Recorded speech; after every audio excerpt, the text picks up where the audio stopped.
Hello guys, magandang araw. Check natin atong in-order natin online na Huawei Band 11. Natuwa kami gumamit ng Huawei kasi ay matibay naman kasi itong akin ay tagal na. Okay pa din. So, tingnan natin ito kanilang bagong model. Yan. Huawei Band 11.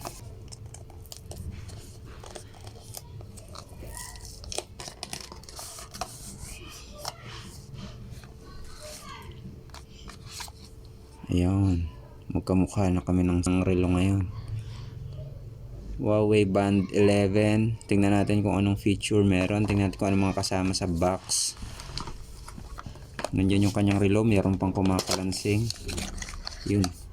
Yung kanyang charging cable. At saka yung kanyang user manual at warranty card. Ayan. Tingnan natin kung anong kaibahan.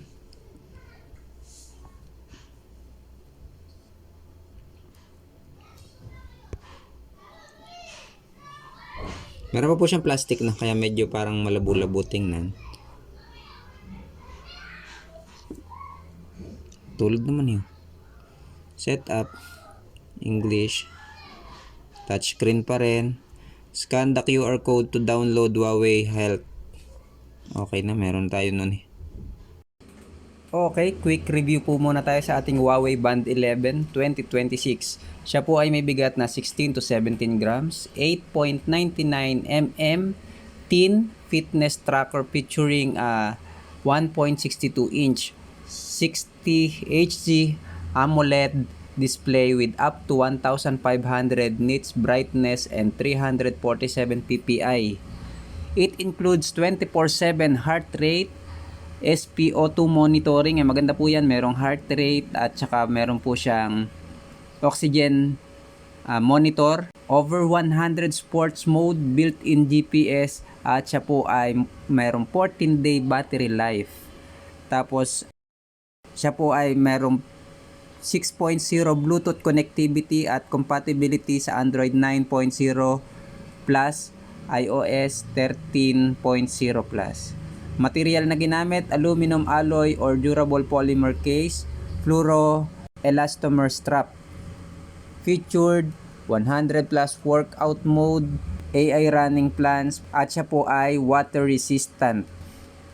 Katulad nga po ng ginagamit kong Huawei Band 9 dati, siya po ay ginagamit ko kahit mag-swimming po sa dagat, hindi naman po nasisira. Okay, pagkabukas natin ng application at dinownload natin, ay add device tayo. Pero diyan pong nanditong application ay dati na naka-install kasi dati na nga po kami may mga relong ganito. Tapos connect natin sa Band 11. Madi-disconnect siya doon sa dati naka-connect. Okay lang yan. Okay, confirm pairing. Yes. Check natin. Napakaganda po kasi nito kasi ay dati nagsuswimming kami sa dagat. Hindi na namin tinatanggal yan. Okay, check natin yung ating orasan. Ayan, ito po yung mga naandito sa harap na yan. Pwede po natin yan palitan. Kagaya po nitong akin dati. Ayan. Napapalit-palitan po yan.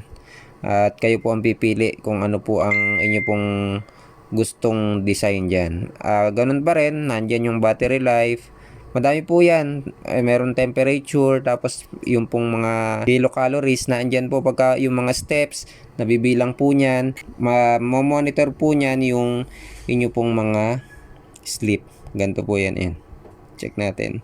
Ayan, dyan sa health, na andyan po yan. Yung mga exercise record, yung mga heartbeat, yung kung gaano kahaba yung tulog. Ganun pa rin. And nandyan din naman yung sa Huawei Band 9 na nakakonect dito dati. Nakasulat dyan. Tapos yung kung stress ka or kung ikaw ay babae, nakasulat din dyan yung cycle calendar. Pag kami nag-message po sa ating cellphone, sa messenger or sa message talaga, nagno-notif po yan dito. Maganda po. Kahit nasa bulsa po yung cellphone nyo, mamamalayo nyo may tumatawag sa inyo or may nag-chat sa inyo kasi magbabibrate po ito. Sukat mo na. Pagka po dito, halimbawa may nag-message nga po sa inyo, swipe up nyo lang ganyan, makikita nyo po yun sa messenger.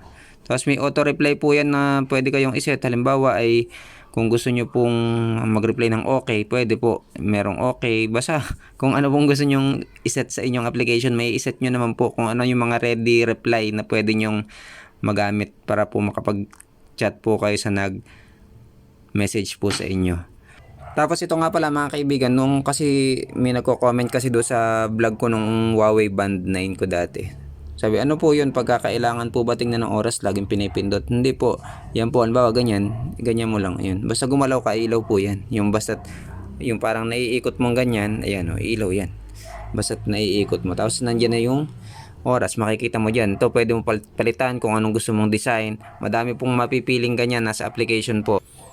So ayan dito po mga kaibigan, dyan po kayo pwede pumili. Ayan, watch faces, ayan. Click mo po yung more. Lalabas po dyan yung mga pwede pong pagpilian. Yan po ay may bayad po yung iba, pero marami po yung free. Pwede ka pong, ayan o. Ayan, may mga bayad po yung iba. Pero dito po, pag isinwipe nyo dun, ayan may free. Click ka po sa free. Napakadami naman po na mapapagpilian mo dyan. Pag okay, wala pang nagustuhan dyan eh, kaya naman. Ayan, napakarami po. Kaganda po na yan. Tapos pag pinili nyo po yan, kung ano pinili nyo dyan, yun po yung lalabas dun sa relo. So, pili tayo ng isa. Testingin natin. So, halimbawa po ito, napili natin yan. Click nyo lang po yan. And then yan po ay mag-i-install. Click nyo rin po yung install. Ayan, mag-a-applying. Applying. Okay. Installing.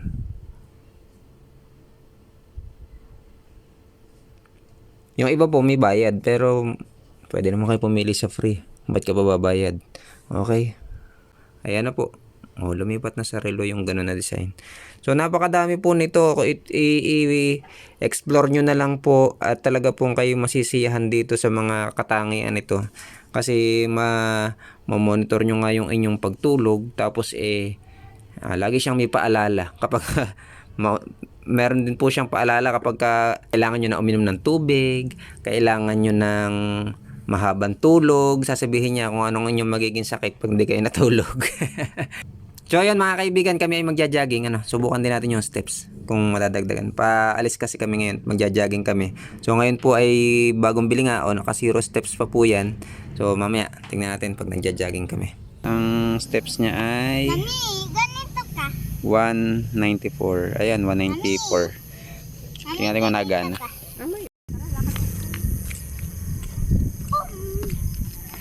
Ayan sila, lakad-lakad. Pati ako, lakad-lakad. So ayan guys, after namin siguro mga 10 minutes kami din 5 minutes yata. Ayan, 972 na. Tamad naman maglakad. Kabagal naman lumakad na rin. Ayan. So meron siyang notification yan sa ilalim. Ngayon diba kita? Napakaganda po ng merong ganito na mamonitor mo po ang inyong health. Tapos pagka po gabi, pag tumulog kayo, madedetect niya kung merong premature heartbeat na madedetect sa inyong katawan. Pwede kami maglagay ng alarm. Pagka yung cellphone nyo hindi nyo makita kung saan nakalagay, i-click nyo lang yung find phone. Ayan, magbabibrate po yung cellphone nyo at sasabihin niya, I'm here. Ayan tumunog diba kasi yung cellphone niya nandoon sa bag. I'm here. Pag hindi nyo malaman kung saan nyo naipatong, napakaganda kasi ako lagi si kalimot kung saan ko nailagay. So kung gusto nyo po ito, ilalagay ko link dyan sa description, ipipin ko sa comment section. Hanggang dito na lang, please don't forget to like and subscribe. Bye bye. Huawei Band 11.